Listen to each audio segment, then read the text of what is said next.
It's okay. Off your mind. It's okay. She off your mind. Chai! Now wow, people wey suppose talk truth to power don't off mic. And if we talk, now 500,000 they go summer us, call them hate speech. But fear not, my ego don't come.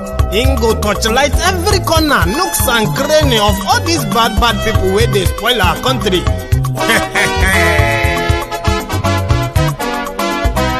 So my people make we laugh, yo yo. My ego don't come, oh yo yo. My people make we shout, oh yo yo. My ego don't come, oh yo yo.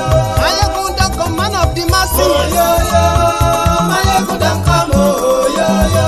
My ego politico, yeah, yeah. My ego don't come, oh, yeah, yeah. This one not the off in mind. Oh, yeah, yeah. My ego don't come, oh, yeah, yeah. Can in the touchlight every corner. Oh, yeah, yeah. My ego don't come, oh, yeah, yeah. Okay, some people be they holla say they want the power. Chai. Them be promise us say we go get light and power. Nah. Them hustle sote they can't get the power.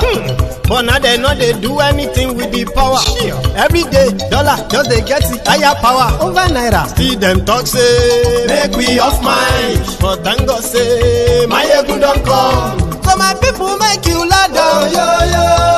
My ego don't come, oh yo yo. My people make we shout, oh yo yo. My ego don't come, oh yo yo. My ego don't come, man of the masses, oh yo yo. My ego don't come, oh yo yo.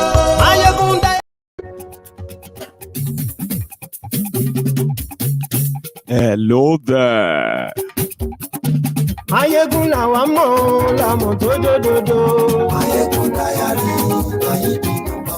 Thank you very much. I know it's been a long time, but it's just been 24 hours.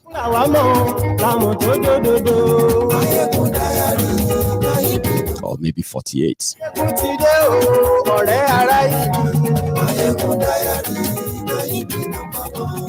Tonight is going to be very brief, not very, but it's going to be brief. We won't be taking any calls.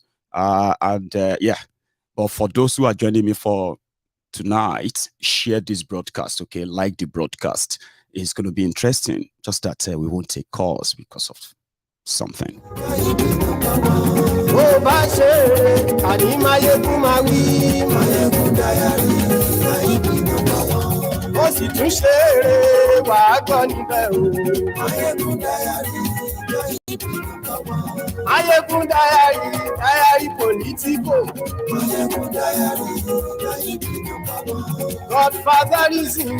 Help me share this broadcast. Invite your friends, invite your not so friendly friends, and tell them Mayegun Tideo.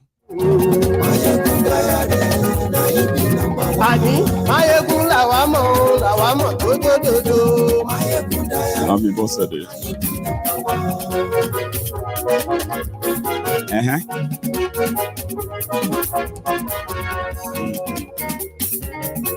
Ani esuraki.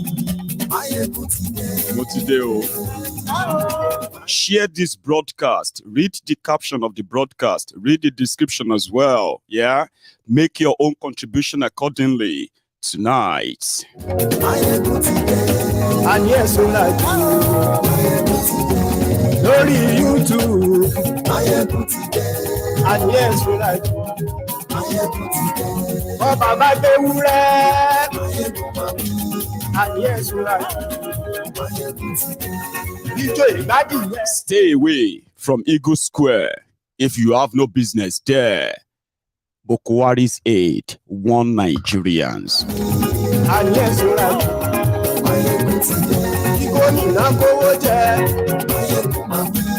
at first, they appeal to all of you to please don't abuse or attack the people that are coming for Tinubu's inauguration. They are pleading.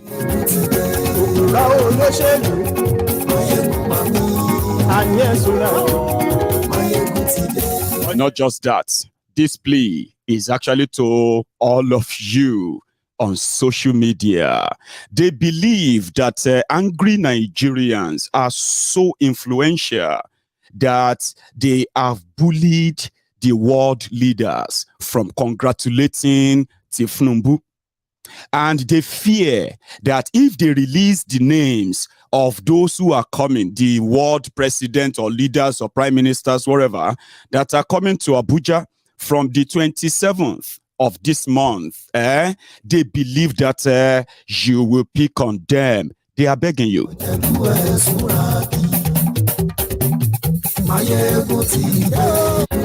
And sincerely speaking, right? Usually a lot of you will kind of play down on if Tinubu will be sworn in or if it's not going to be sworn in and so many other things. There are so many cases that are after stopping Tinubu, not just stopping him, there are some that are also ordered for his arrest, for perjury, for forgery, and for lying. Sure you get.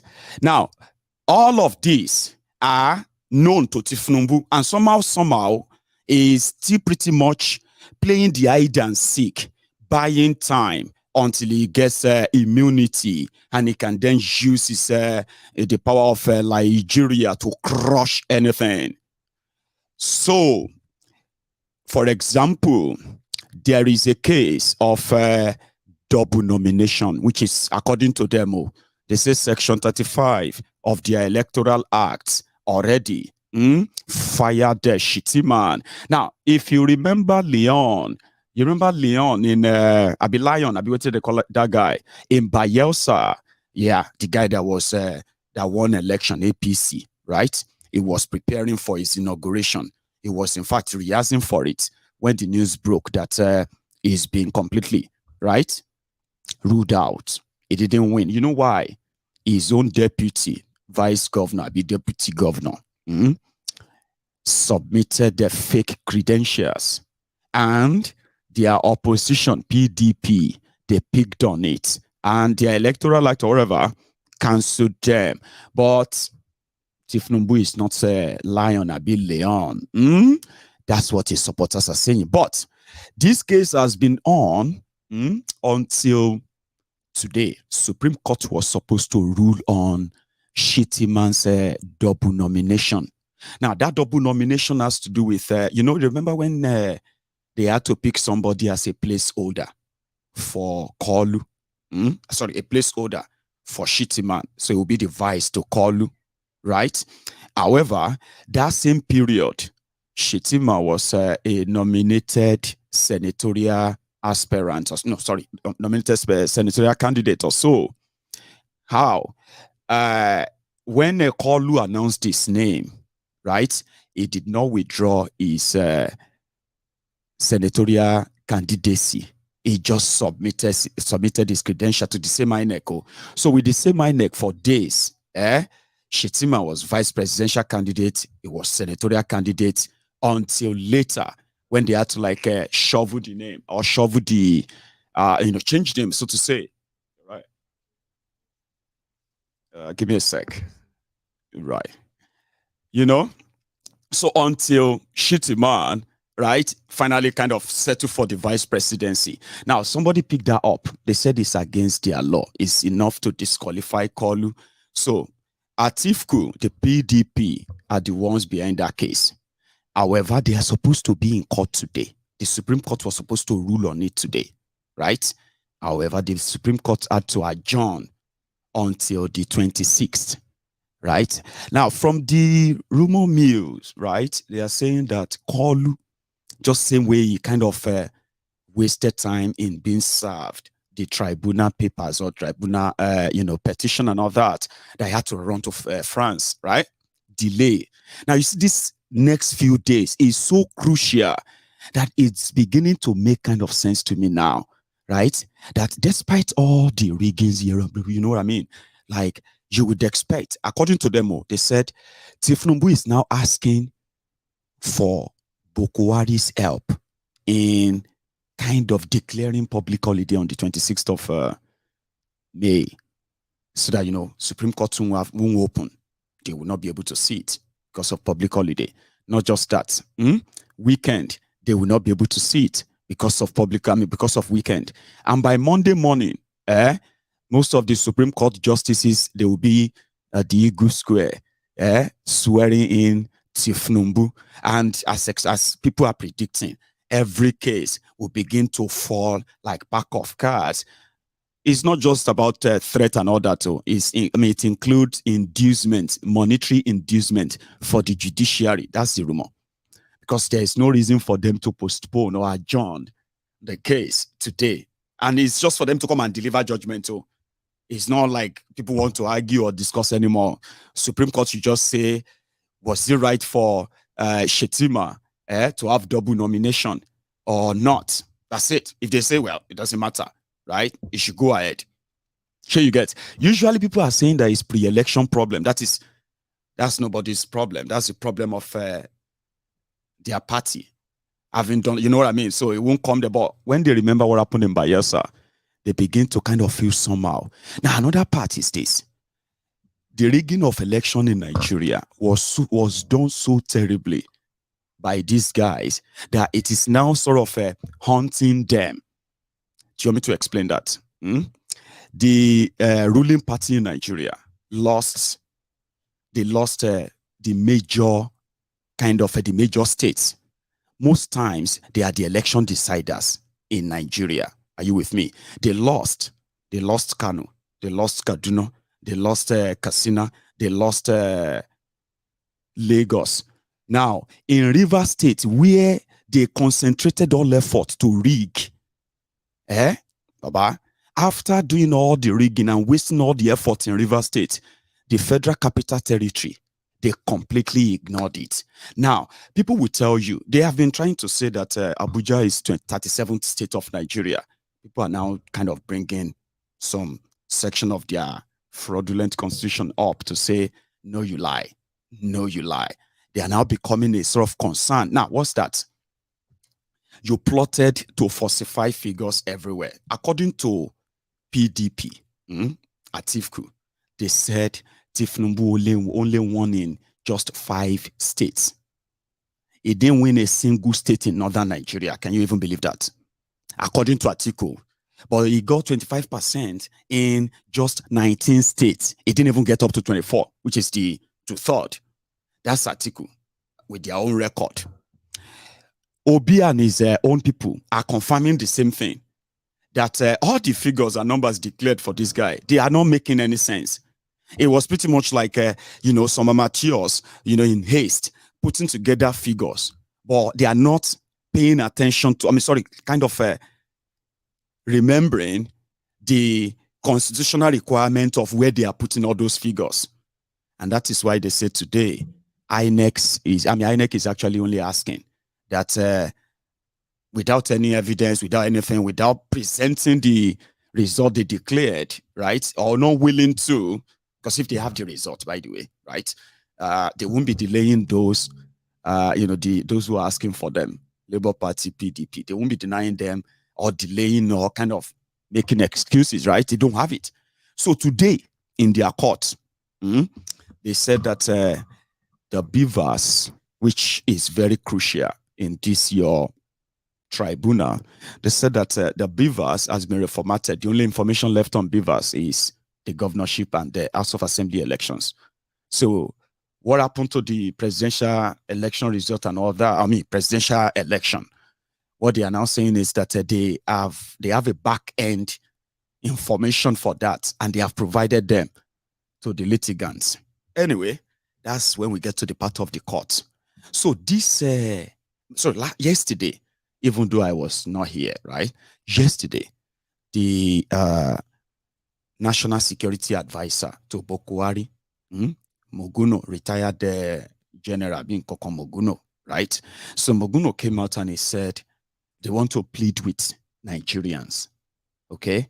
Because this, like I said, the election was so badly rigged, miscalculated, but they dared the whole consequence. The consequences anyway, just like the old way. But what is not going away is that the people who have the original results are not keeping quiet. They are trying to shut them out of the court. even though they told them to go to court, right? They are trying to shut them out of that court. They are not going away. They are offering them government of national unity. They are not taking it. Are you there, right? So because of this, they believe. Now, the day they declared Kolu the president-elect, 4 a.m. on March 1st, 6 or 7 days after the election, okay? So when they declared him winner, the whole country was like, somebody died. I mean, if 8 million people voted for you, they should be on the street celebrating. If you have to consider all that happened before the elections, Abi, but that didn't happen. It was like the country was in a mourning mood, like somebody died. Then few days later, some countries' president or leaders, they started sending greetings. For example, Ukraine, the one from Ukraine said, congratulations that Nigeria entered him. They entered him. It was so massive. Other ones who are kind of sending congratulatory messages, they were locking their comment from Nigerians. Sure, you get. It was so massive that majority of them just kind of, they never even send the greetings at all. So they had to send the congratulations to Nigeria or to Buhari, according to them, send it to them like normal text messages instead of the normal publicized, what have you. So it was already been reported in the media. I mean, in this Western media and the rest of the world, they are already reporting that Nigeria has elected a drug dealer as their next president. So that one is already being translated to different languages all over the world. So what happened then is this: whenever any leader in the world congratulated Tinubu, even their own citizens will be denying them.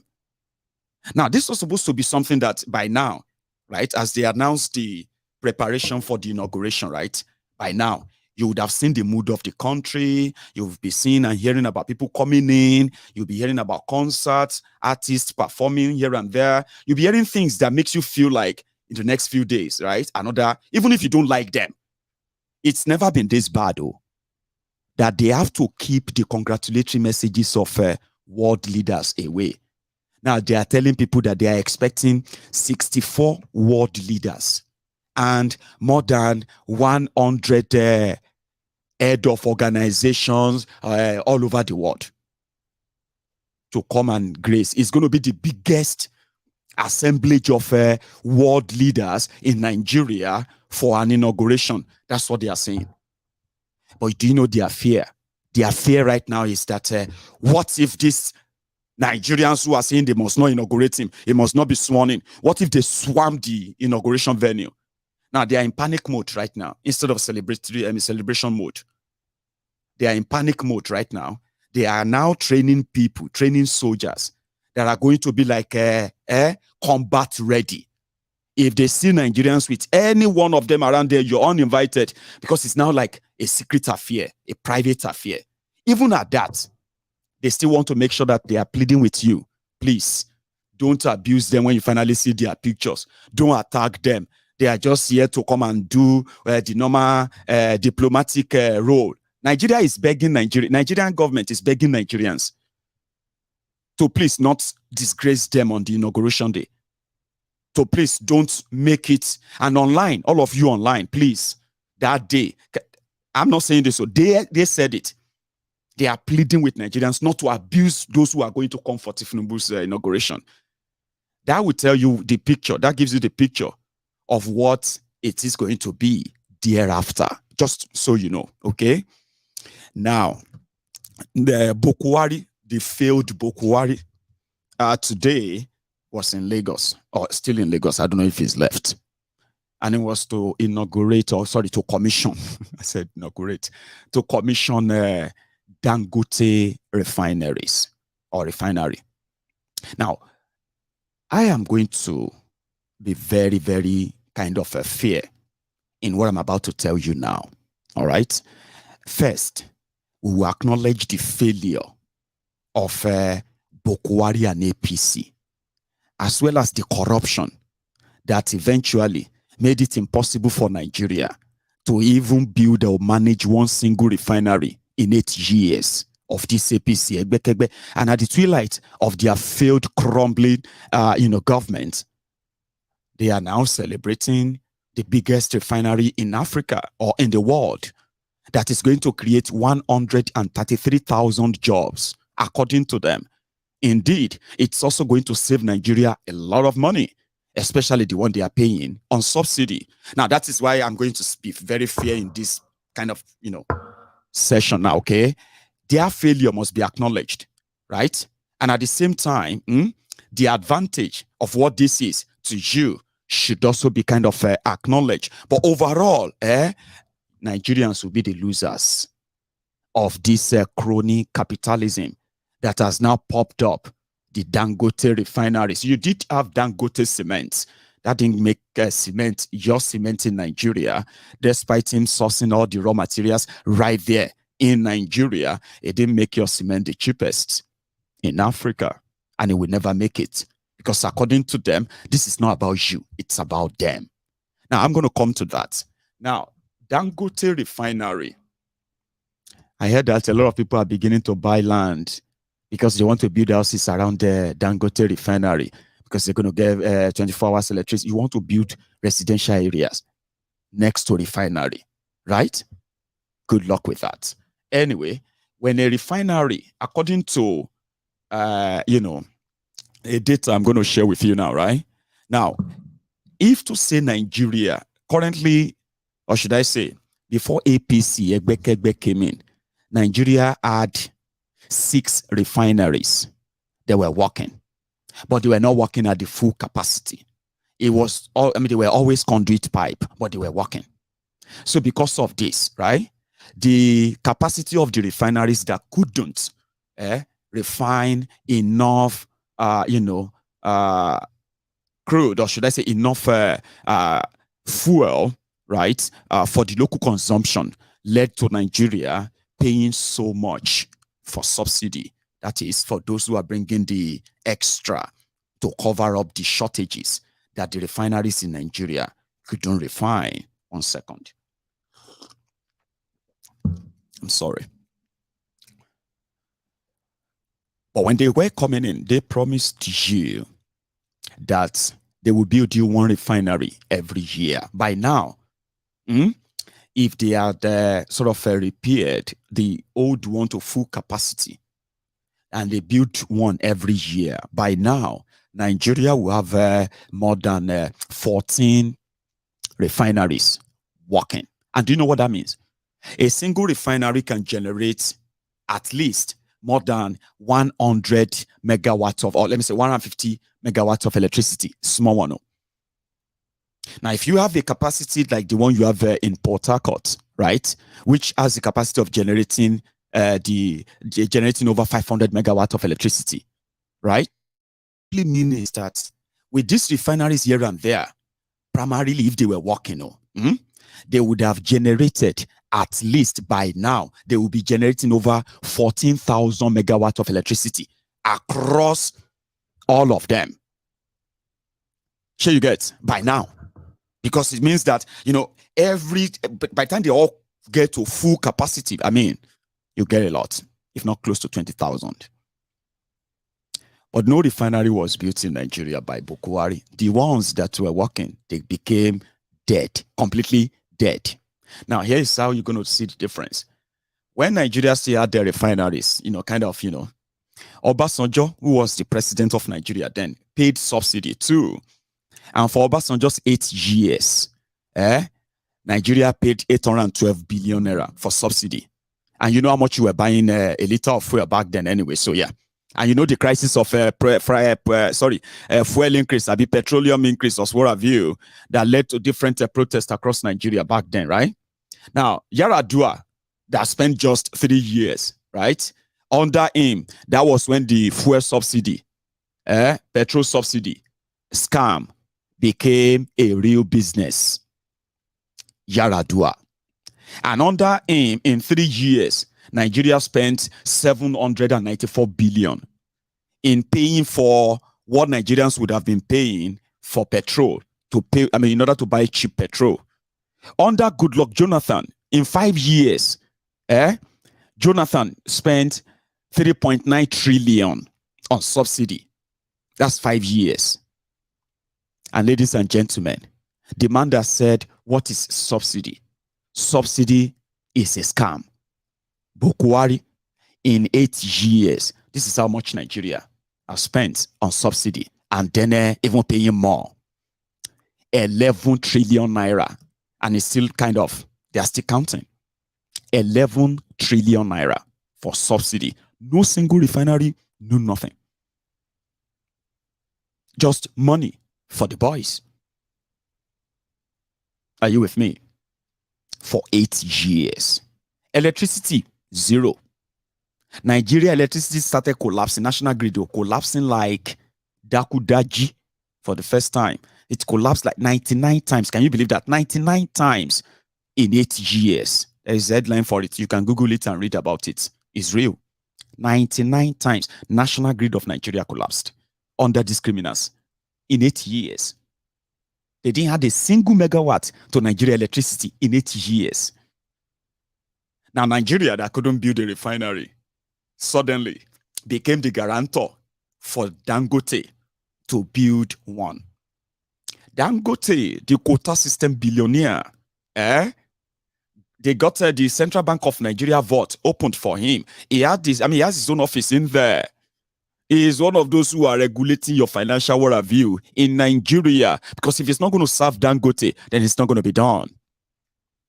So the quota system billionaire ran short of money when Nigeria entered, when coronavirus happened, and Nigeria couldn't see money to borrow from anywhere. That was when they were printing and printing and printing, but they couldn't get any money from anywhere for Dangote, so that slowed it down. But here is the interesting part. The arrangement they have now made with Dangote. Listen to this. Subsidy is an arrangement that is between the political criminals, the ones in government, and the ones that are not in government. They call them oil marketers.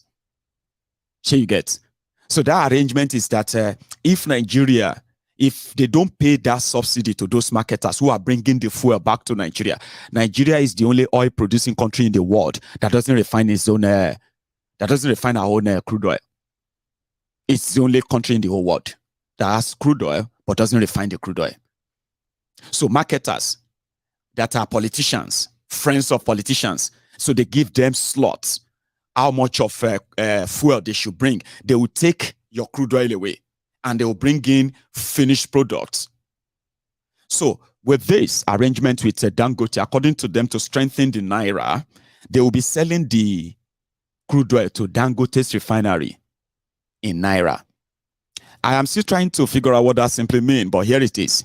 So Dangote refinery has investors, so many of them politicians, governors, ministers, sure you get, who have stolen money and they have put that money back inside the Dangote. Now, you might say this is a good thing. At least they are investing the money in Nigeria. Just wait for it. Don't jump the gun. Okay? So this is like washing the dirty money that make it looks like it's cleaner when it is not. Okay? So Nigeria that couldn't maintain a single refinery, Buhari and gang that couldn't, they now invested 20% shares in Dangote. Before they invested the 20% shares in Dangote refinery, they privatized NNPC. So NNPC became a private company where they sold the shares to themselves, owned by them. Maybe some of you haven't paid attention. Sure you get.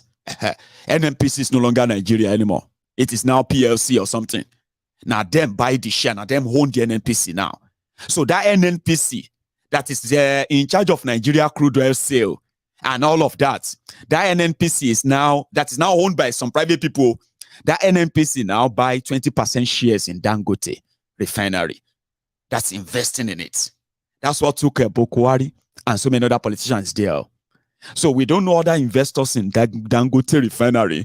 If it was in America, you probably would have their media give you all the details. Then you will know that your state governors, your past governors, your ministers, their wives, their children, and all the monies they have taken from you have been reinvested in this. But at the same time, They are putting all this together not to serve you. I'm going, not to serve you. How do I mean? And what do I mean? Let me explain. In Nigeria during Obasanjo time, he was able to put together an account called the excess crude account. It was an account put, it's like a saving for the rainy day, okay? Nigeria is part of the international oil community, which means there is a oil price and benchmark, okay, that will be given to Nigeria. And also, Nigeria is given a benchmark of how much Nigeria must pump into OPEC, as they say.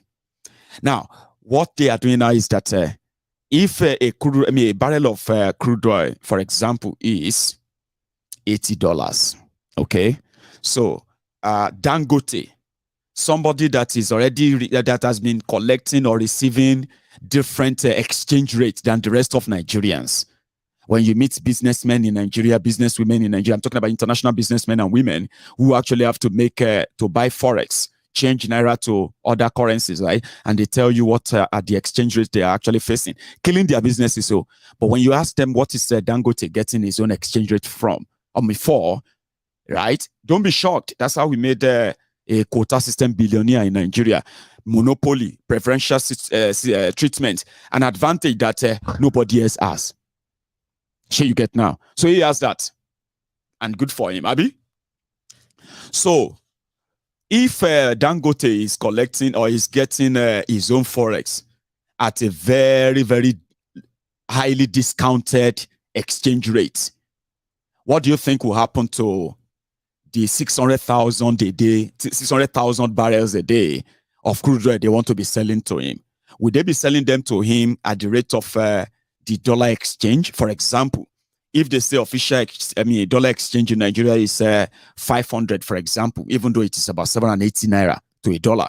So let's say if they say the official price in Nigeria or central bank price is 500 naira, would they now say 500 naira times $80? Or they're going to tell you to keep being feeling like Dangote is for you, and therefore, no, just sell a barrel of crude oil to Dangote for 80 naira.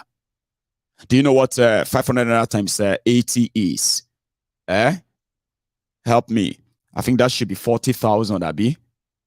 40,000 naira. So that should be like a barrel should be 40,000 naira. Now imagine this. So if they are supposed to sell a barrel of crude oil for Dangote at 40,000 naira per barrel, and they are selling it to him for 500 naira per barrel. Do you see that difference? That means Dangote is having an advantage over others, and that advantage is like 500,000%, like percentage that you can't even quite calculate. Now that advantage, you would then think that should then give you what? Cheap petrol. At least it's going to be refining 600,000 barrels a day, Abi.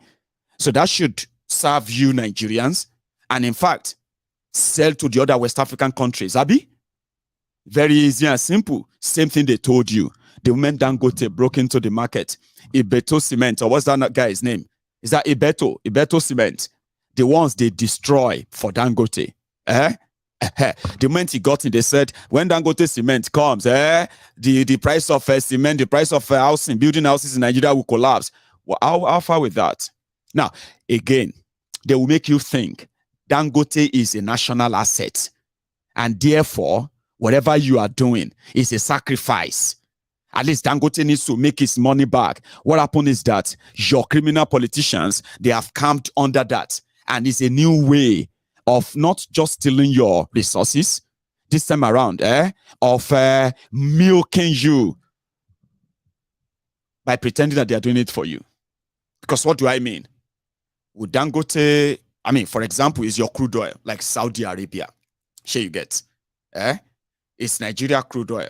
So if they say, okay, you are giving 1.5 million barrels, selling that to OPEC, but for the local consumption, that means what? You have all you need. If you have a capacity that can, because you see that Dangote refinery, when it gets to their full capacity, let me show you what it's going to get. From 1 barrel of crude oil, when they pump 1 barrel, this is what they can produce from one. From 1 barrel of crude oil, they say you can, they say you can get 170 candles or 27 crayons. You can make 39 polyester shirts, right? From Italy. This is not even like crude oil yet. I mean, not like petrol, diesel, and all that yet. Other things that you can use 1 barrel of crude oil for. So it's not just petrol and diesel, aviation fuel. Sure, you get another LNG or gas, whatever they're going to take from it. But take a look. 1 barrel of crude oil can produce 540 toothbrushes. So do you see the level of employment and kind of, what they are, the raw materials that comes out of one single barrel.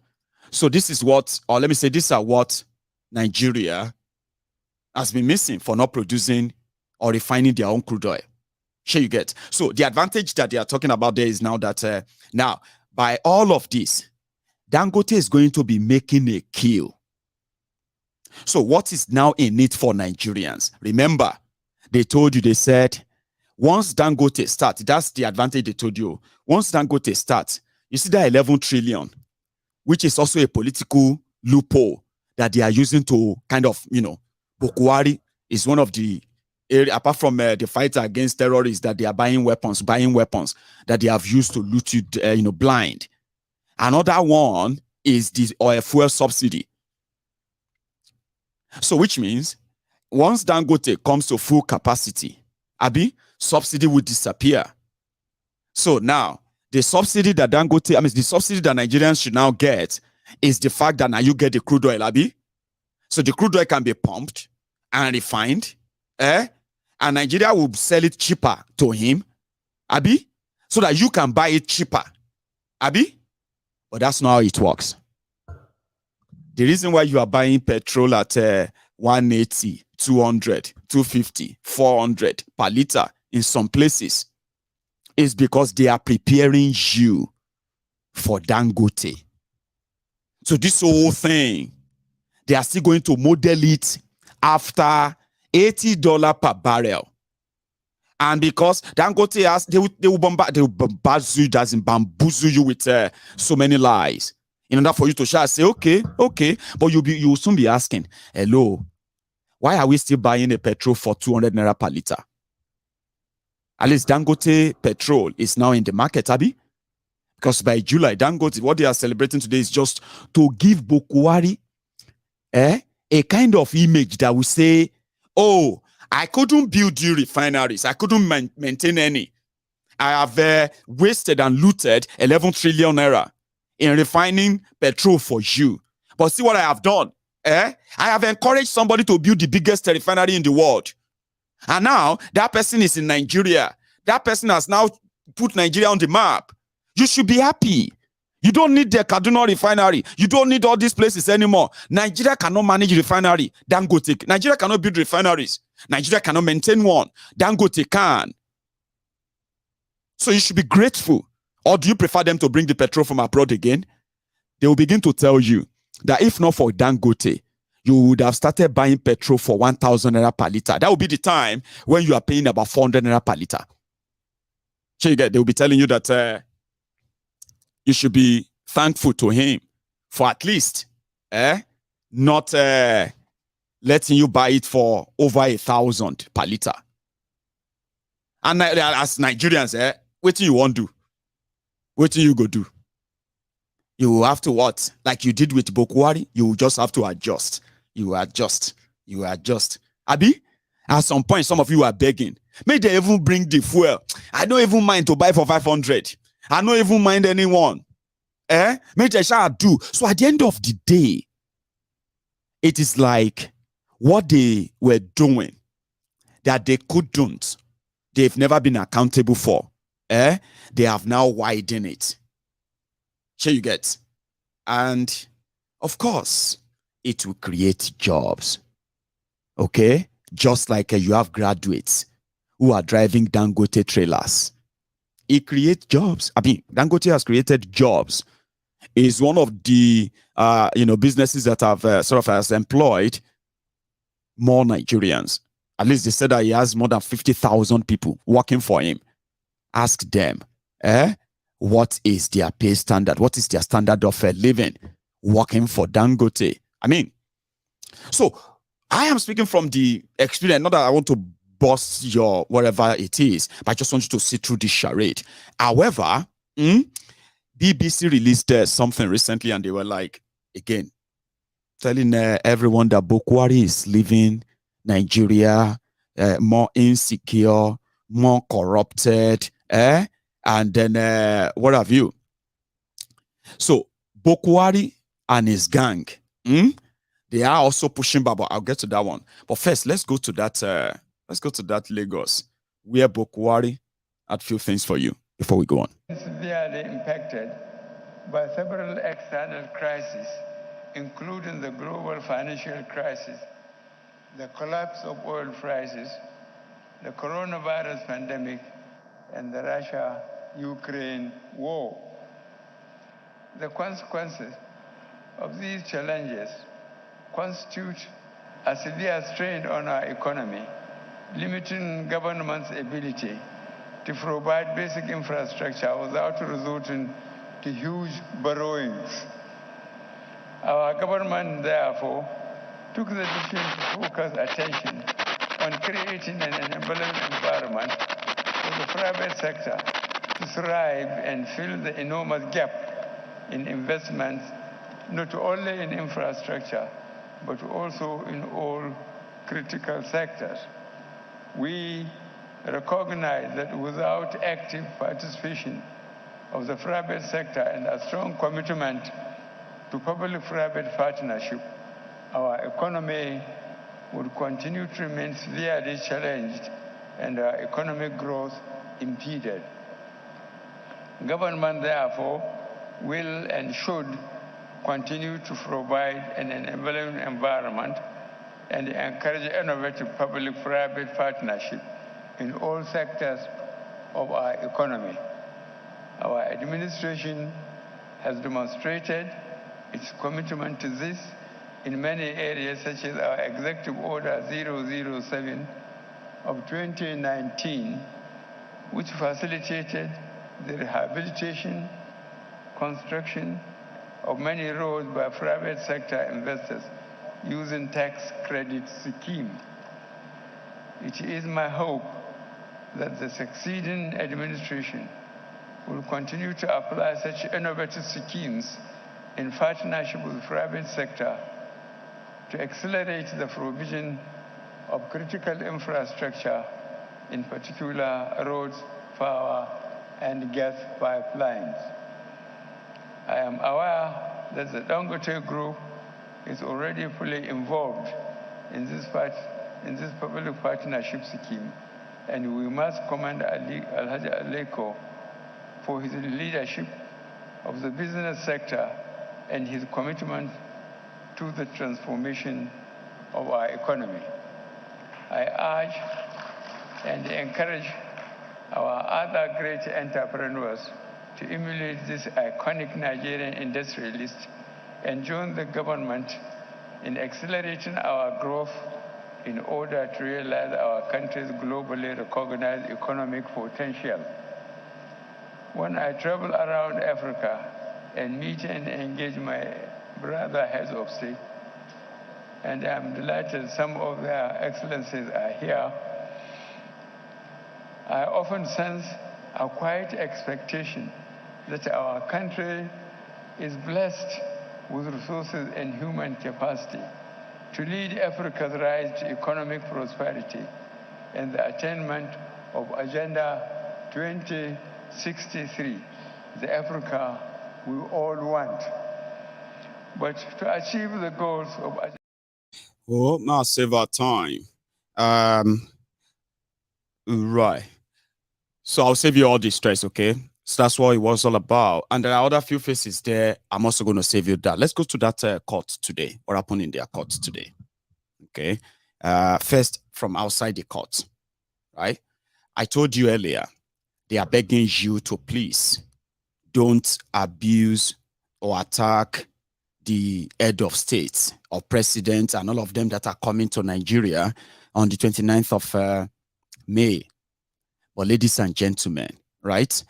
Abuja has been, agog with so many activities in the last few weeks. You see, these last few days, has been very, very busy too, right? But there's something there is somewhere where the pressure is being directed, and that is the Court of Appeal, the Court of Appeal, where the tribunal, Presidential Election Petition Tribunal, is currently sitting. So we have Nigerians who have always been gathering around there and praying, like all of you, asking God, judiciary, to do the right thing. And we have seen the Tinubu supporters and the rest of them as well, who have also been like counter-protesting too, saying Tinubu was God's choice, Nigerians' choice. So these guys have had the police in like form a sort of in their midst on many times, okay? But today, there were actually like, apart from the tribunal, there are court cases that were instituted to stop the inauguration of Kolu. And a lot of them in Abuja seems to know this too, okay? In fact, the Abuja people who have been saying the APC PDP, for them to miss out on Abuja in all of their rigging scheme, is enough for them, Abuja, to know that, these guys didn't, Boko Haram, Tinubu didn't even win. Now, not winning that, all of us are saying, go there, go and stop them now. But saying that them, they Abuja, it seems that the system themselves, the government, is rattled. They may not tell you, in fact, they are saying it now that they are rattled. They are worried. Because something, there were some people that we saw today and I thought they are actually prisoners, but they said they are performers. Right? These are okay, hang on. These ones are the Obidients. They call themselves Free Nigeria Movement. Right? And they have always been outside that Court of Appeal tribunal, reminding the judiciary that all eyes are on them. Okay? Then this one showed up today. And he initially actually thought they were prisoners. Like, nothing. There's nothing that is too much for APC to do. They hired fake bishop. They hired fake hungry babalawo. They hired fake hungry affairs and the rest of it. They pay people to say things, to do things, to act up if they can't get the real people. Shana prisoners be these ones. I'll be waiting. They're saying on there'll be performance. Okay, I'll show you. For those who saw them, go into the Court of Appeal, because according to them, anybody that want to stop Tinubu's inauguration is an enemy of Nigeria. So let's go to the outside court, where I think I found it here.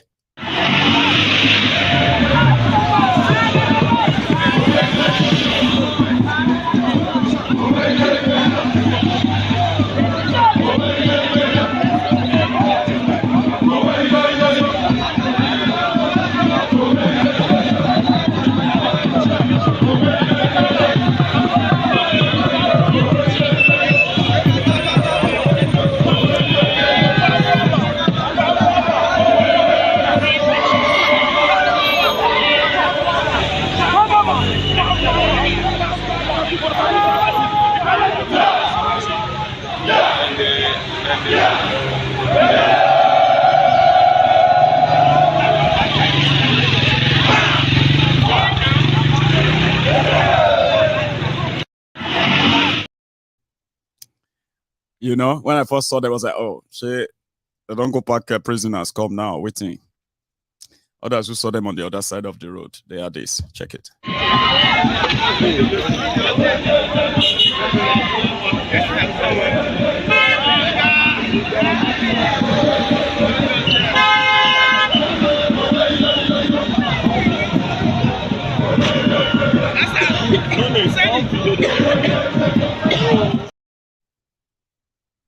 And they were all, kind of there for the appeal court, asking them that they should not listen to all this Obidients. They cannot intimidate the court.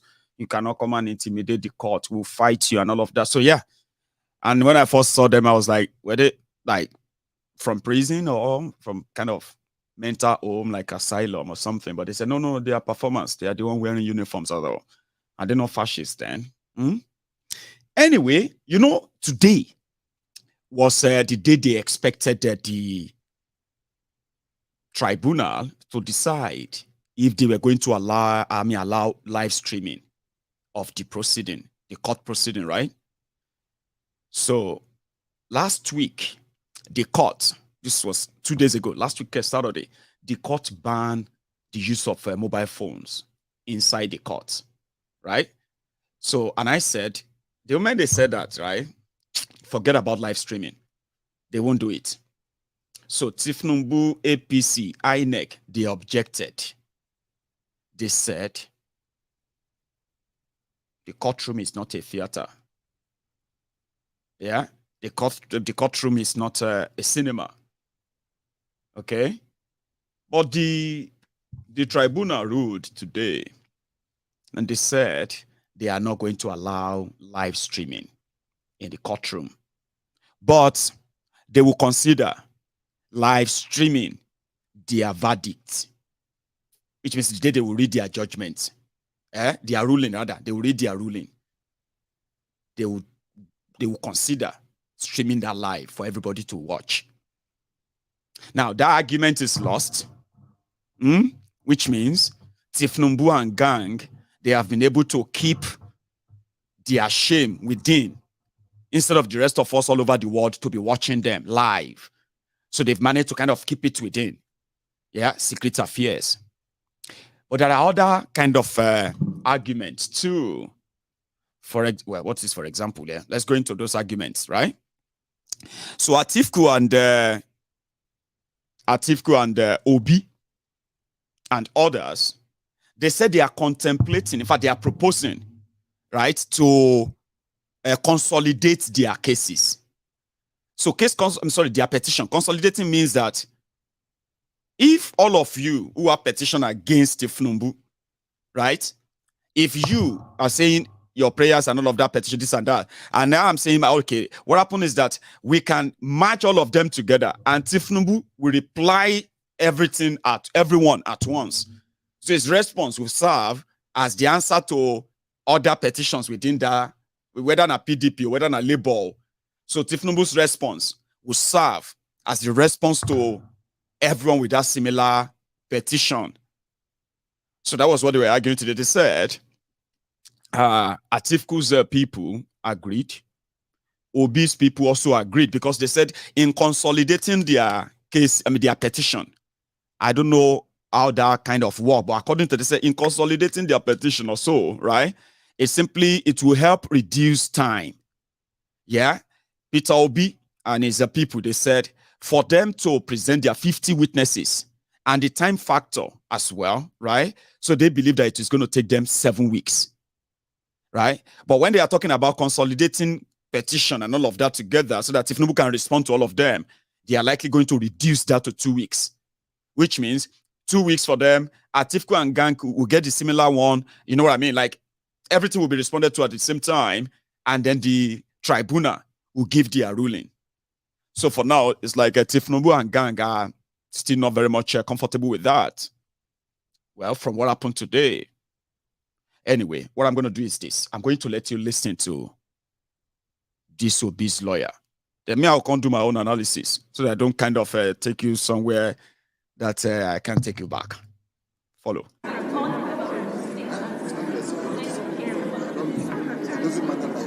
Once we see what we want, we will let everybody know, including you, the media. Because the bottom line of the presidential election is the beavers. That's why we want to see it. So once we see it and we are satisfied, we will make it known to the court.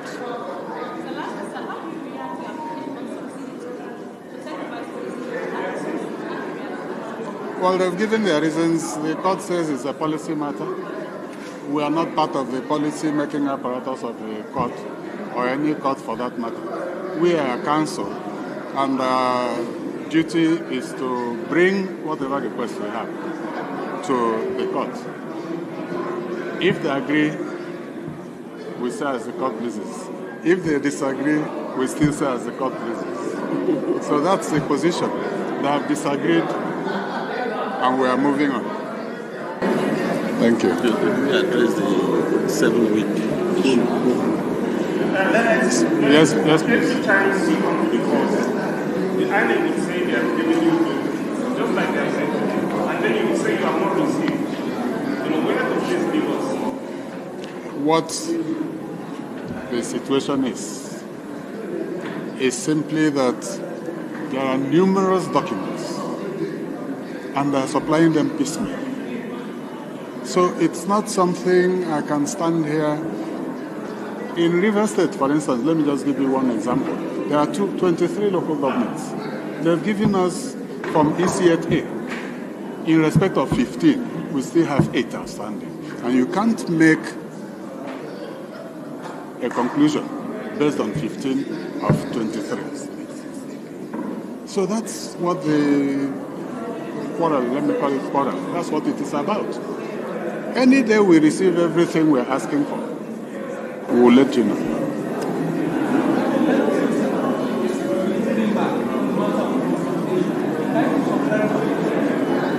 Holding back. We're not holding back. We cited an authority. It's a decision of this court. If you listen to the arguments, contentions, and so on, some people think it's mandatory. The decision we have submitted says it's discretionary. So that's if there is a decision of the court indicating that whether or not to consolidate is discretionary, then either way will be satisfied. Thank you. So they get that. So they believe that if they want to go up themselves, they are ready. If they want to consolidate, it is the discretion of the court to decide what way to go. Sure, you get what I was explaining earlier, yeah? So that part of the beavers story on the rise. You remember when they said they wanted to configure the beavers? And we were like, what's going to happen? Reconfiguration means that you're going to have to reformat the whole thing to turn it afresh. What happened to all the information on your beavers? It's just that they just started giving us story. Now, I'm going to take you back somewhere now. It's a flashback, before I take you further back to Abuja, where some people already said they are forming their own parallel government in Nigeria. You can say it's a joke. Sha say, wahala, everywhere as we speak. And it has never been like this. They said that your beavers will determine your elections. They made law for your beavers because of your beavers.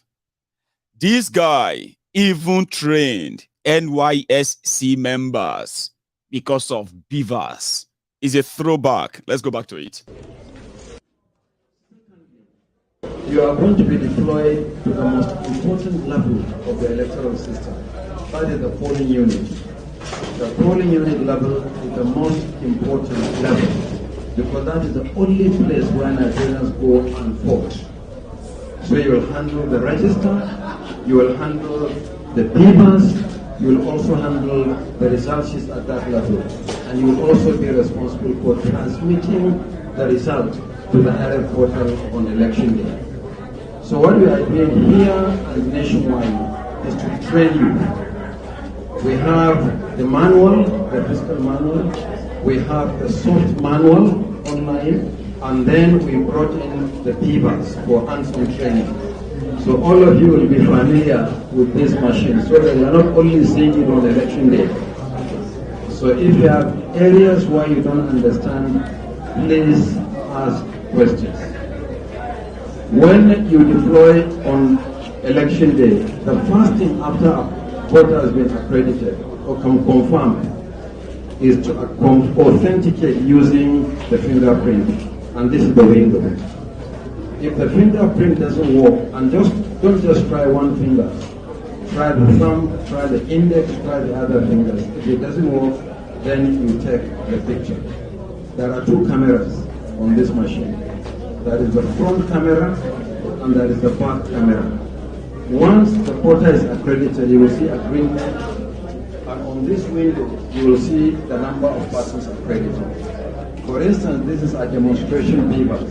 It says that there are 38 registered voters, but accredited voters is 0. Once you accredit, the number will be showing. So please pay attention to this. I should also tell you that we are watching you.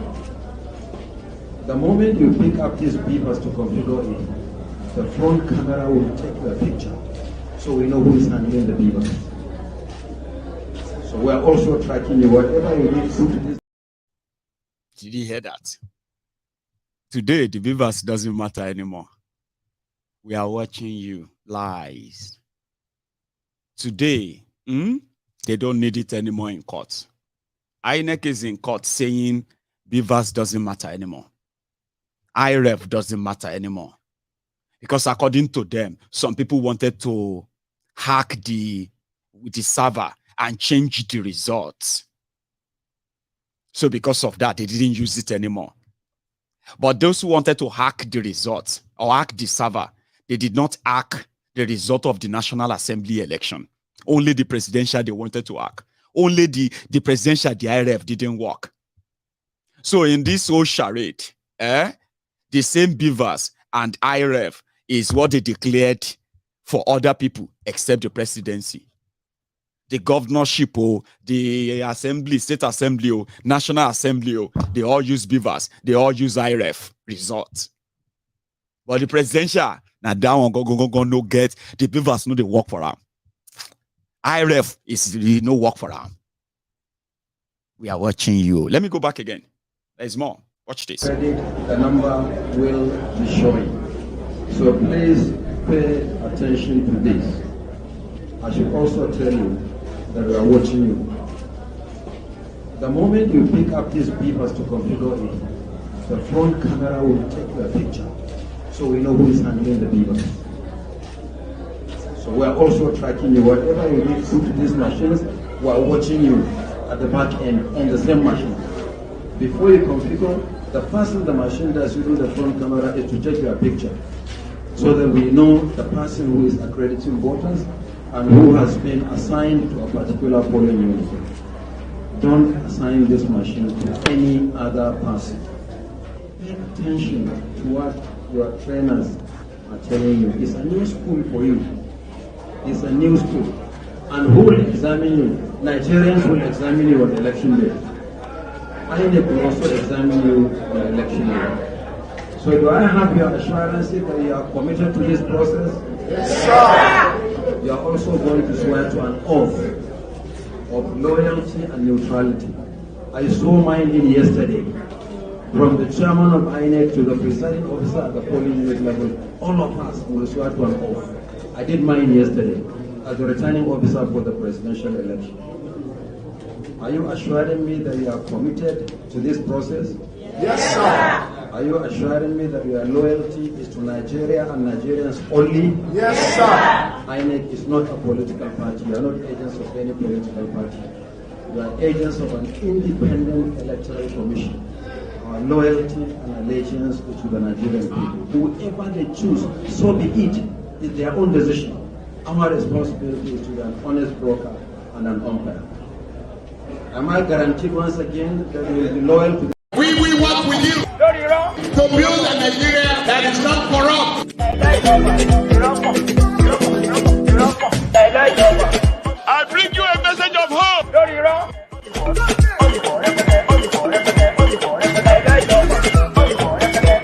We are going to spend a lot of resources on education. Lórí irọ́. Because at the end of the day, a lot of you who probably saw the video when it happened, that video may be one of the videos that you saw of Mumudu Yakubu, Mr. Yakubu, Froster. All of you were interested. I watched that video. That man seems to be very sincere. That man seems to be ready to do the right thing. Mayegun, I know you don't believe in this Nigeria election and all that, but let me tell you something, Mayegun, that man seems to be very, very serious and determined. I don't think they can rig this election, Mayegun. I don't believe they can rig it. Honestly speaking, Auntie, now you see, do you see how they carry you, Trabaye? You see how they carry you, Trabaye? They will do it again and again and again and again and again and again and again and again till eternity. Then do them for your parents. They go do them for your children. Trust me, it's the same way, because a lot of you are looking for something to cling on to, as even though you have seen the destruction and the ruins and all of that they have brought to that Nigeria, division they have brought to Nigeria. You still want to hold on to something tiny. Man, you're going to have faith. I can tell you this, with prayer, my you will see. You Auntie, you shake your ring, shake your ring, you draw straight up your head. You don't need to shake your head talking to me, because you are clinging on to something that is not real. So people will feed you what you need to know or what you want to hear. And if they feed you that, what is left? You do the rest of the job. And at the end of the day, when they scam you, you come back and say, God will punish you. My God will punish you. You deceive me, Mr. Yakubu. My God will punish you. Baba, your God no dey punish anybody. Your God is telling you to smart up and stop building castle in the air, because career criminals are making promises to you. I don't buy what they say. So you guys, I mean, some people will tell you that it is not, the problem is not bad politicians, but bad policies. I was like, well, bad politicians make bad policies. And the bad policies affect everybody, including their supporters. Nobody is spared. So whatever they say doesn't freak me, it doesn't move me. I just listen, and I share them with you. Come and hear. They say, oh, you know, it's all fraud. Now, only when you can't realize they don't scam you, you can't become angry. This country can never be better, Mayegun. I swear I wasted my money. Can you believe, Mayegun? I paid $1,800 to fly to Nigeria to participate in that election. You did? Really? Yes, now, Mayegun, honestly, I flew to Nigeria because of what this Mr. Yakubu said. I saw him in London. I saw his video. Yeah. Sorry. I'm not blaming you. I said sorry. Sorry. You believe them. They took advantage of you. Now you are angry. Because you are angry, now they are threatening you. No come there. You know, they say, don't come to Eagle Square if you don't get business there. Which will be your business for Eagle Square? Then you see the Lagos Abobaku say, if you go there, that's how they go shoot you and kill you. And you say, okay, even you will they support them. Oh yeah, wear your APC, Egbe cloths, and go to the place. If they don't go shoot you too. You are nothing to them. A lot of you don't even see it that way. You don't know. You are nothing. A lot of you think you are part of the team when you are actually nowhere near the place. If they burn you well, oh yeah, go there, go and say, may they no inaugurate, call you. Oh yeah, now, I don't want to, yes, oh yeah, you go there now, go there that day. So they go shoot you. Should be you love them. Should be you voted them. If they burn your papa well. Not be your president. You are inaugurating president of a country. And it became a private affair. Now I know why, because on the street of Abuja, about everybody just they sing, say, I want to vote Mascanto. Walambo. Freedom come by struggle, Freedom come by struggle, Freedom come by struggle, Freedom come by struggle, Freedom come. Freedom come by struggle, Freedom come. Our vote must stand go. Freedom come by struggle, Freedom come. Our vote must stand go. Our vote. Freedom come by struggle. I'm part of it. Freedom come by struggle. Bro, like this, All back, please. Every day. So do you now see why they said nobody? If you don't come there, they want to kill Nigerians that may protest on the day of the inauguration of the drug lord. Nigeria shouldn't respond. Nigeria, don't, you know what I mean? Or more people go come there, and maybe now that day the whole go start safe, so that the soldiers go just shoot people. Nigerians coming to the inauguration of the drug lord that's going to be their president, and they don't come there. If you come there, we'll go shoot you. They threaten everybody right now because they want to inaugurate Kolu, and they will do it because I have seen them done worse. They will do it. Remember that guy that killed 13 people in Kano? This guy. His name is Alhassan Doguwa. Alhassan Doguwa is the leader, House of Representatives of Nigeria, is the leader, APC, because of the majority they have there, right? He is the leader. And in case if you don't know him very well, right? Okay, Doguwa, please introduce yourself. To let you know that with me today here are my 4 respected wives. Halima can stand up, please. 1. Uma, stand up. Mr. Speaker. Mr. Speaker.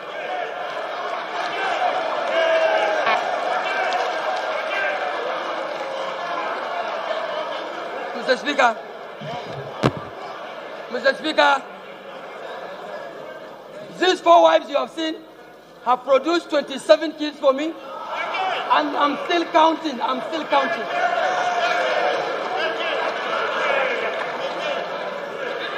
I must bring to the knowledge of this house a little anecdote. What you told me some time ago. You told me it was getting late. No, don't beg me. You told me it was getting late around 7 o'clock, and there were many children playing in front of your house in Kano, in your compound. About 8, 9. And you got worried and you went out. And you told the children, come on. What are you doing? Is this time of day you people should go home, go to your homes. And one of them said to you, Haba Baba, this is my house.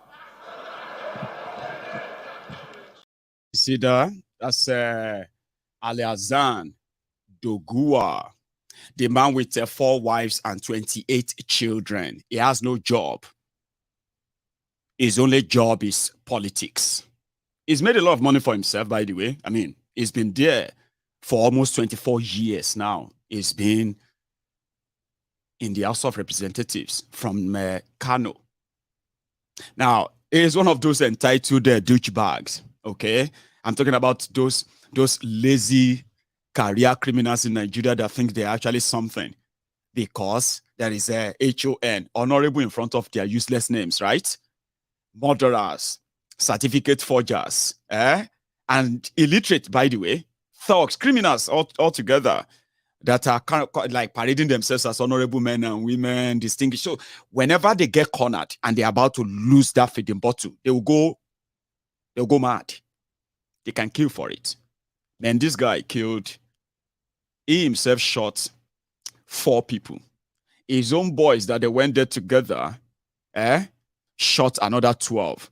About 16 people were shot and killed on the day of the National Assembly election because they won't vote for him. They killed them, they put them in a building, and they set the building ablaze. They burned them inside that building. He was arrested for murder. He's on trial for murder. Guess what happened today? A judge, that's him when he was arrested, when he was taken to court, and the rest of that. Sorry if the pictures are not kind of, clear right enough. Let me take this off. Right? That's him. That was him when he was arrested for that murder. Okay? But this guy, they still went on to declare him winner after they did a rerun. He was still allowed to stand. He was standing trial. But today, you see that judge who said, the one that cancelled the candidacy of a Labour Party candidate in Abia and Kano. That, what's his name again? Yakubu, I don't know. He gave that judgment today and he said, trying him for murder, trying this guy for murder is unconstitutional, mi ogbori. That he shouldn't be tried. He cannot be tried for murder.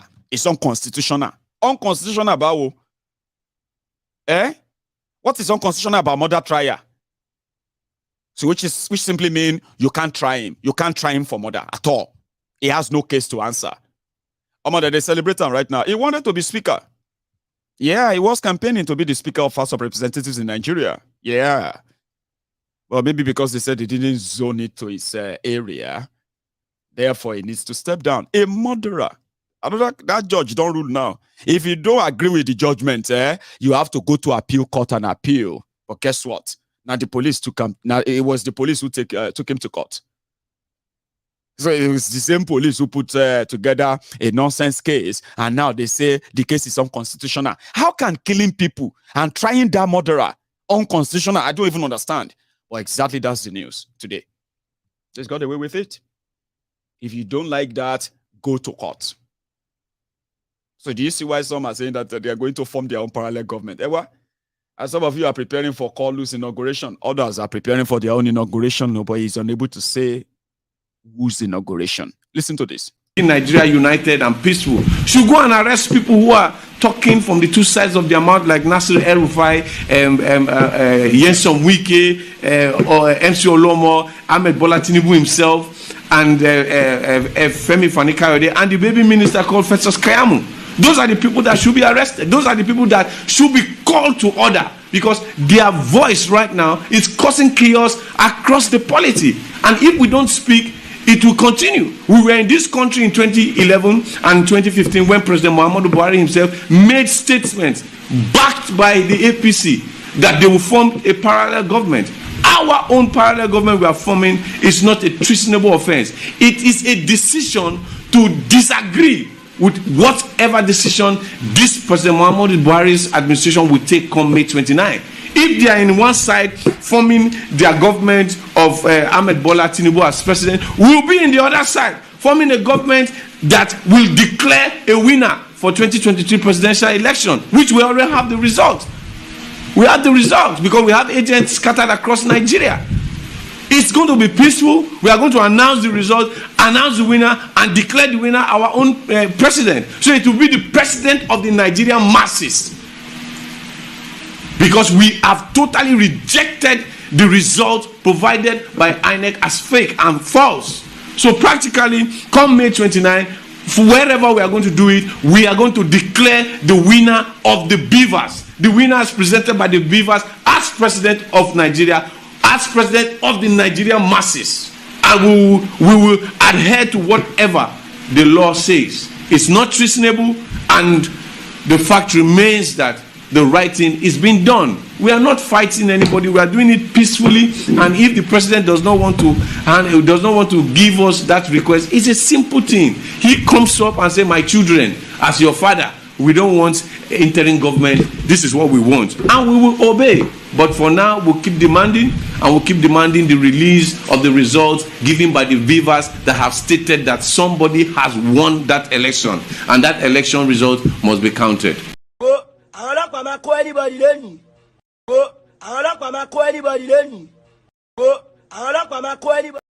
That's last. Anybody from today, tomorrow, and all of that. If it will my end this in here, trust me. Because if a murderer, if it's a law, that's where the whole thing is headed. Though a murderer has been freed. There's even a video. I'll show you. Though you don't understand Hausa, I don't think you do. If you do, you understand where Dogua. This is Dogua. He was telling people, if you don't vote for APC, we go kill you. Yeah, he said it. Better me, they are alive, than to say you're not going to vote for APC. Honorable Leader, House of Representatives of Nigeria.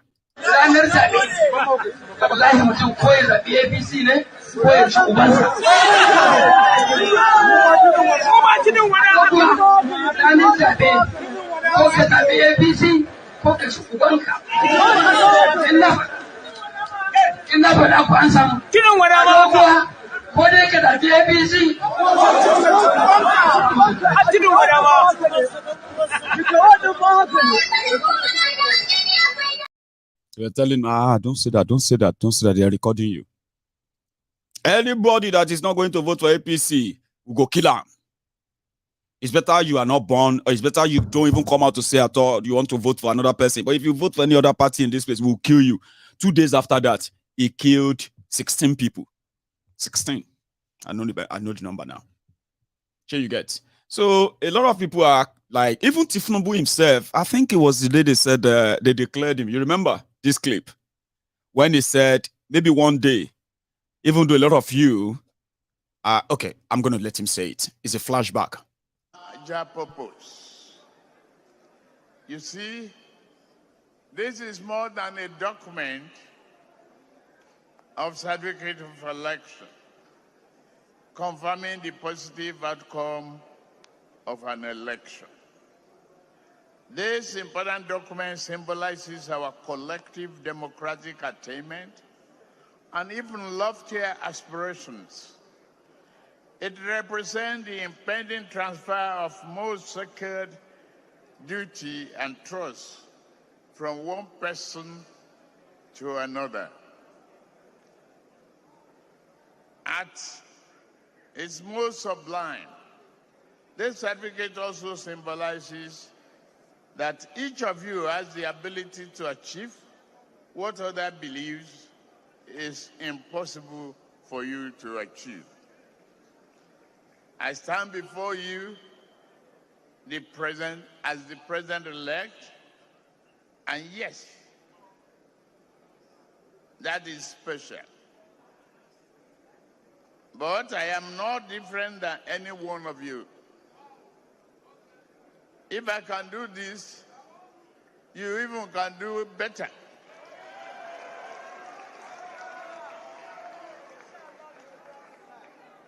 You must do better.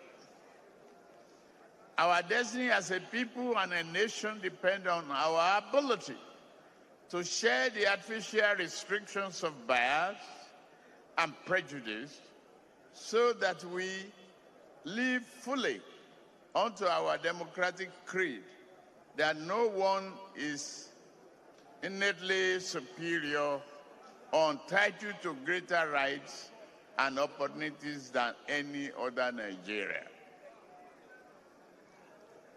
Very soon, this nation shall witness a young person standing before you, holding this great symbol of democracy and national leadership.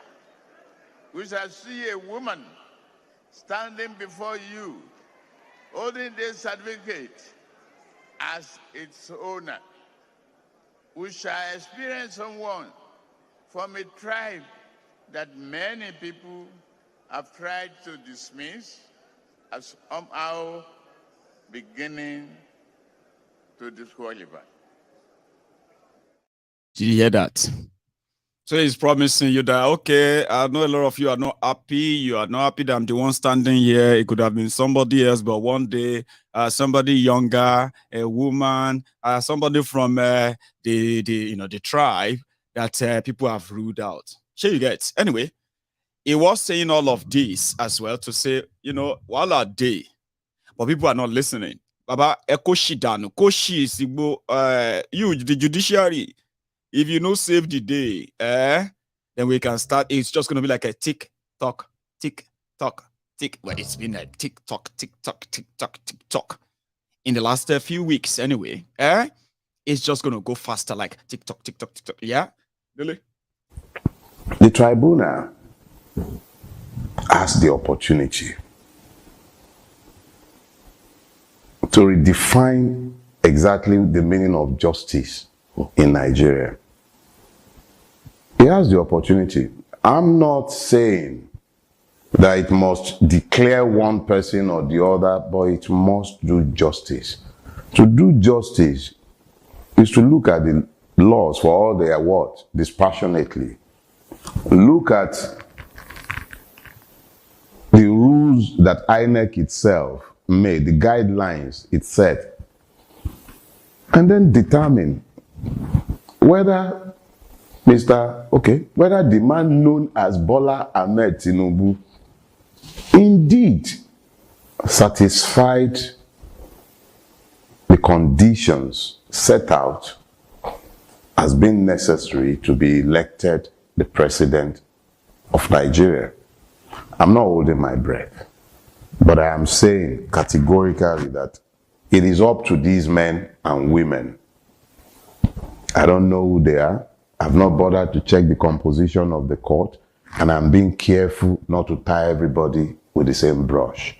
It is up to them to decide how they will be remembered by history. That's not for Dele Farotimi. They have a choice. They are the ones who will be sat or who are sat on the panel. They have names.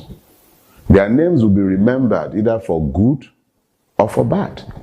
I doubt any one of them is less than 50 years old. I'm 55.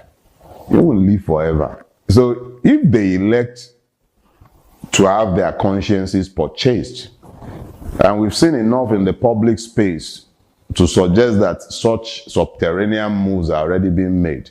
There is the leaked audio of Gandola and Masari clearly explaining the rationale for Kwankwanso's inclusion in Tinubu's cabinet. They are hoping to compromise the judiciary. So it's business as usual.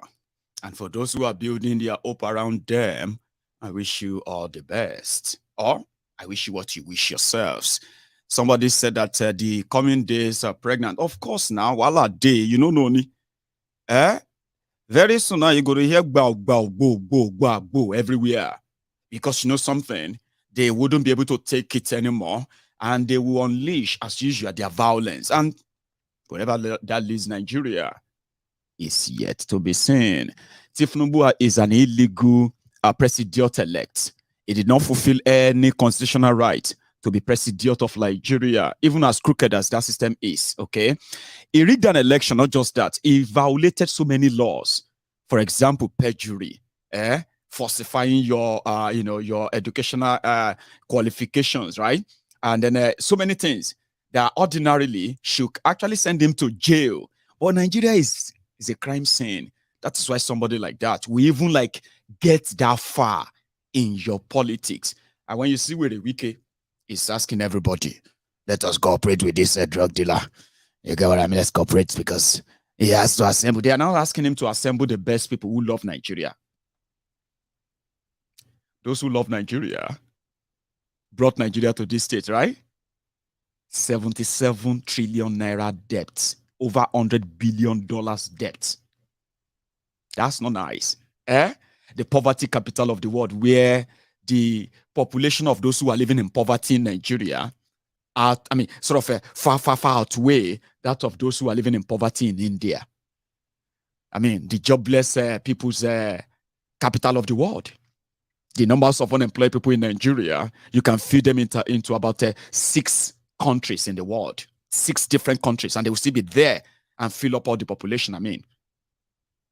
But yet unconcerned, unbothered, the most terrorized people in the entire Africa, 2nd most terrorized people in the whole world. Hello, tell me. It's business, isn't it?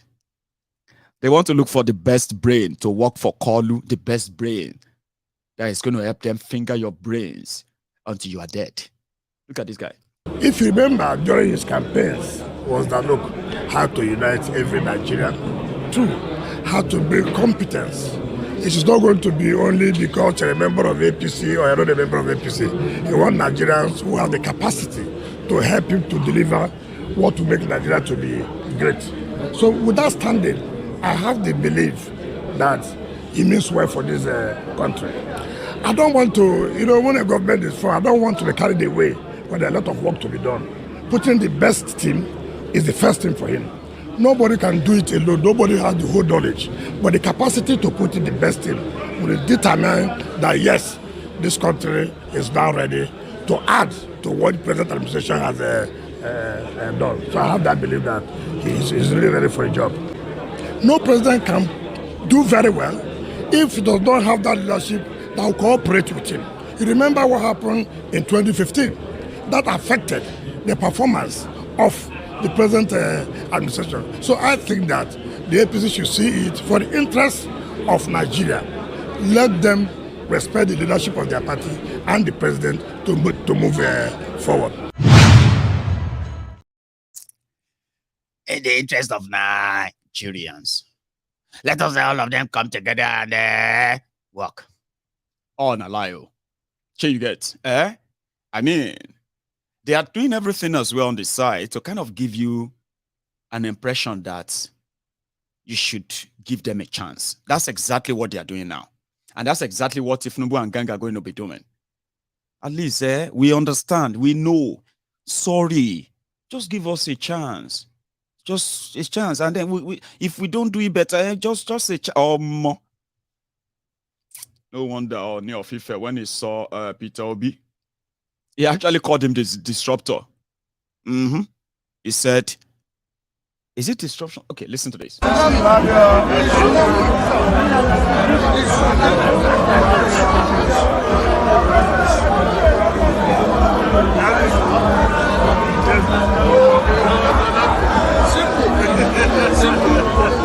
Please let's settle down now. His Excellency the President of Nigeria will soon be here.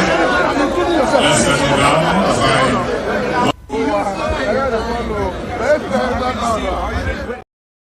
the disruptor himself. The disruptor himself. Now, man, we can't disrupt everything. No.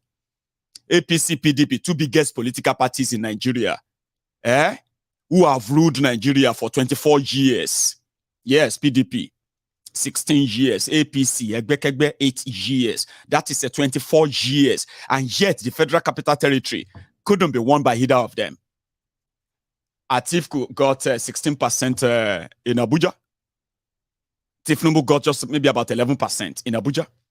They couldn't get anything close. Even if they are not winning Abuja, at least the man that has no structure, the man they told you is a regional this or representing the Igbos this or that, defeated these two people in Abuja. He defeated the majority of them inside the Akpo Villa where their lawmakers, your lawmakers are living in Abuja. Defeated them there. Defeated them inside the asshole rock where Bokwari is living. Is that the one you want to underplay and turn around and say he's a bigot? He can never rule Nigeria. But your leaders who have ruled Nigeria for 24 years, they had to rig elections. They had to rig elections before they can even still be walking about with their police orderlies right now. They had to rig elections. 24 years of leadership. You have to violently rig elections. So you didn't teach anybody any lesson. You just learned a new one. And they're not going away, and I like that. So it disrupted the whole thing. If you're looking for a real disruptor, they know him as a disruptor. That's why nobody want to touch him among them. They believe that if anybody is seen with him, the damages is causing them. The damages that you, Obidients, are causing them. They may be blamed for it and say, are you the guys who are encouraging him and all that? They want to make him look like, don't touch him or don't touch him, or if you know what this guy is doing to us. And I kind of like it. In fact, I like reporting it. Here you get. So, tomorrow is another day. Tomorrow is going to be the end of the pre-hearing tribunal. You know what that means, It simply means that tomorrow, there's not going to be all this back and forth anymore. And also, their court has lifted the ban on mobile phones, by the way. Now, you can walk into their courtroom and with your mobile phones. Yes, you can. So, which means we are never going to miss out on anything in there. Even though they are not going to officially give us a camera in. But we're going to have every detail from inside like we do. Wherever we needed the videos, we'll get the videos. Wherever we needed the photos, we'll get the photos from that same courtroom. But the thing there now is that instead of this to last longer for let's say 3 months, 4 months, what they are going to announce tomorrow is likely going to determine how long this is going to take. Because according to the court, you know what they said? The justice or the judges. They said if they give Obi 7 weeks and they give others 7 weeks as well, which means they spend 7 weeks from now, it is going to give them just 4 days to write their rulings. To write their ruling, rather.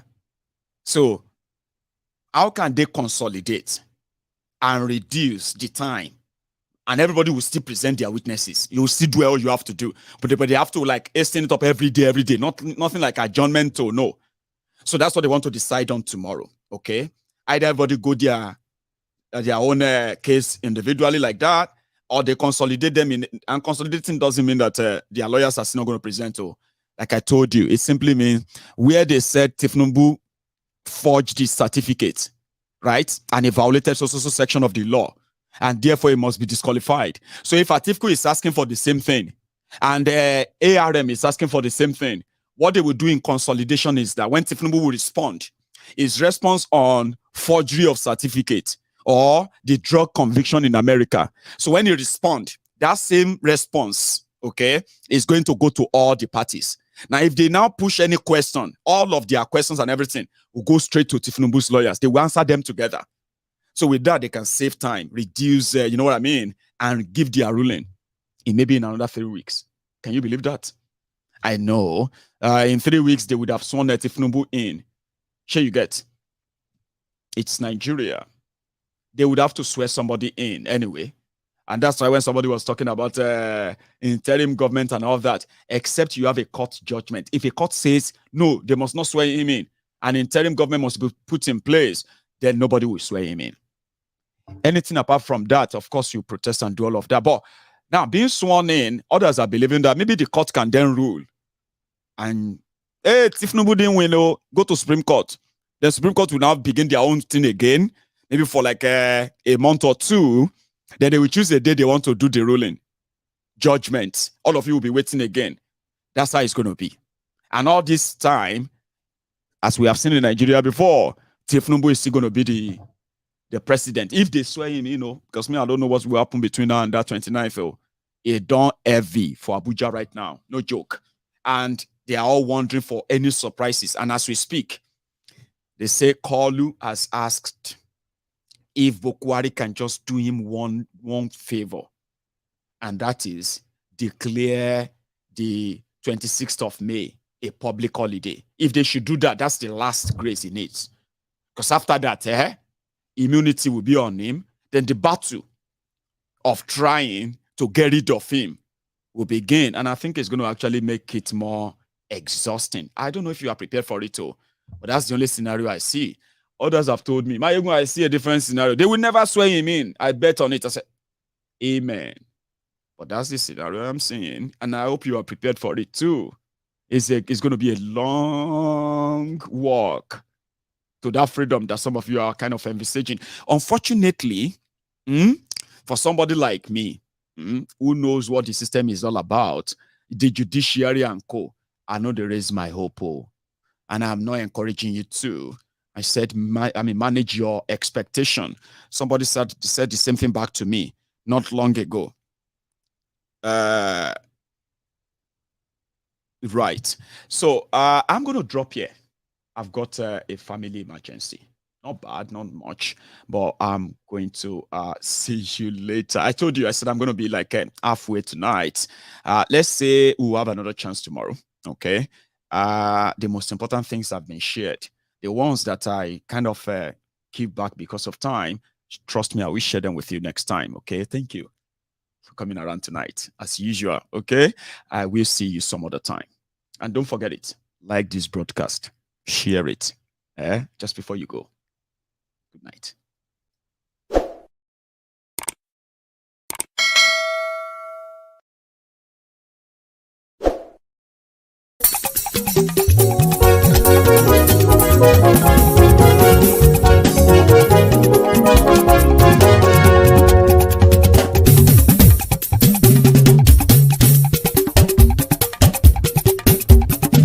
Mayegun làwa mọ̀ làmọ̀ tó dòdòdò. Mayegun dayari Nayibi #1. Mayegun làwa mọ̀ làmọ̀ tó dòdòdò. Mayegun dayari Nayibi #1. Mayegun ti dé o ọ̀rẹ́ ara ìlú. Mayegun dayari Nayibi #1. Lórí Facebook, lórí YouTube. Mayegun dayari Nayibi #1. Gbogbo bó ṣe ń lọ ni Mayegun já wa sí.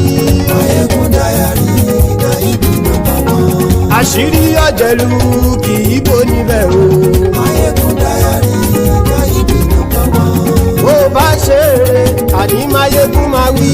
Mayegun dayari Nayibi #1. Bó ṣeré wàá gbọ́ níbẹ̀ o. Máyégún Diary Naibi number one. Máyégún Diary Politico. Máyégún Diary Naibi number one. Godfatherism kò sí lọ́rọ̀ Máyégún. Máyégún Diary Naibi number one. Ẹ farabalẹ̀ sẹ́ o kẹgọ́rọ̀ lẹ́nu o. Máyégún Diary Naibi number one. Àní Máyégún làwa mọ̀ tó dòdòdò. Máyégún Diary Naibi number one.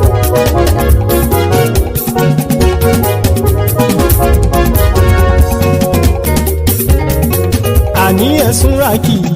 Máyégún ti dé. Máyégún ti dé. Ọ̀jẹ̀lú ẹ̀sùn ràkì. Máyégún ti dé. Àní ẹ̀sùn ràkì.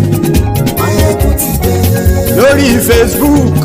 Máyégún ti dé. Àní ẹ̀sùn ràkì. Máyégún ti dé. Lórí YouTube. Máyégún ti dé. Àní ẹ̀sùn ràkì.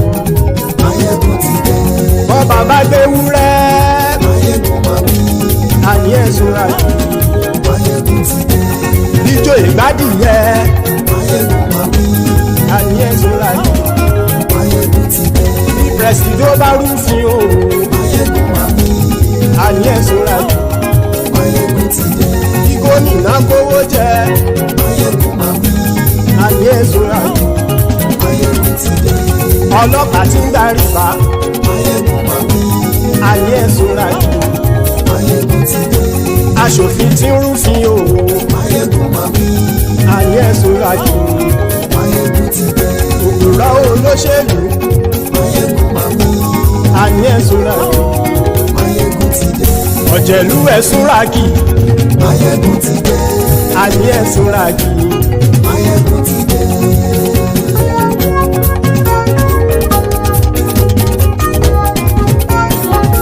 Máyégún ti dé. Gbogbo ọ̀jẹ̀lú ẹ̀sùn ràkì. Máyégún ti dé. Gbogbo ọ̀jẹ̀lú ẹ̀sùn ràkì. Ṣùgbọ́n ní bá ti ṣe èyí tó yẹ kí wọ́n ṣe, ọmọ bá dèrò ní fi wọ́n níran o. Máyégún ti dé. Gbogbo ọ̀jẹ̀lú ẹ̀sùn ràkì. Máyégún ti dé. Gbogbo ọ̀jẹ̀lú ẹ̀sùn ràkì.